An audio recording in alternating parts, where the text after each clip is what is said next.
Bangladesh cricket ఆటగాడు Mustafizur రెహమాన్ను BCCI తన యొక్క జట్టులకి వెళ్ళి తీసేయమని చెప్పి ఆదేశించిన మీదట కోల్కతా నైట్ రైడర్స్ ఆ యొక్క జట్టు నుండి అతన్ని తొలగించేసింది.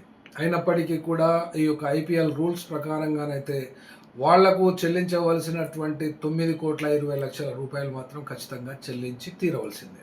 ఎవరు చెల్లించాలి? ఈ యొక్క కోల్కతా నైట్ రైడర్స్ వాళ్ళు చెల్లించాలి.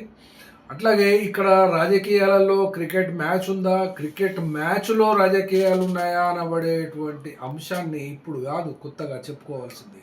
గతంలో గుర్తుపెట్టుకోవాలి, బంగ్లాదేశ్తో భారతదేశానికి చెడిన పిమ్మట అక్కడ ఒకరో ఇద్దరు మాబ్ లించింగ్ చేసి హిందువులను హత్య చేస్తున్నారు కాబట్టి భారతదేశం ఆకాశమంత ఎత్తున ఎగిరి ప్రపంచవ్యాప్తంగా ఇంత ప్రచారం చేస్తున్నప్పుడు పాకిస్తాన్తో ఏషియా కప్ ఆడడం జరిగింది కదా అనబడేటువంటి విషయాన్ని మరిచిపోయి తాను చెప్పింది మాత్రమే నడవాలి అన్నట్టుగా చేస్తున్నప్పటికీ ఇది పెద్ద విశేషం కూడా కాదు.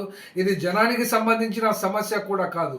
ఇక్కడ ఐపీఎల్ అంటేనే డబ్బు, ఐపీఎల్ అంటేనే సినిమా యాక్టర్లు, ఐపీఎల్ అంటేనే లాభాలు, ఐపీఎల్ అంటేనే కోట్లు. ఇక్కడ ఒక విషయాన్ని చెప్పుకోవాలి, ఈ ఐసీసీ చీఫ్ అయినటువంటి ఇంటర్నేషనల్ క్రికెట్ కౌన్సిల్కు నాయకత్వం ఎవరు వహిస్తున్నారు? జేషా, అమిత్ షా కొడుకు. అట్లాగే ఇప్పుడు బీసీసీఐ చీఫ్ మిథున్ మన్హాస్ ఎవరు? ఈ యొక్క రెండు ఐసీసీ మరియు బీసీసీఐల యొక్క బడ్జెట్ లేదా వాళ్ళ యొక్క రెవెన్యూ ఒక్కసారి చూసినట్లయితే ఐసీసీ యొక్క టోటల్ రెవెన్యూ ఎంత? 21,600 కోట్ల రూపాయలు. అట్లాగే బీసీసీఐ టోటల్ రెవెన్యూ 20,686 కోట్ల రూపాయలు.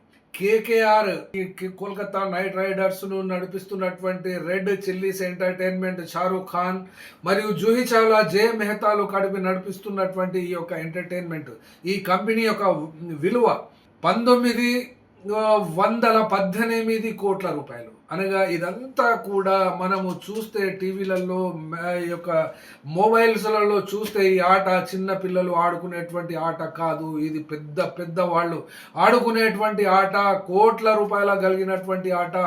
ఇందులోపట గెలిచేటువంటి వాళ్ళు ధనవంతులే, ఓడిపోయేటువంటి వాళ్ళు కూడా ధనవంతులే.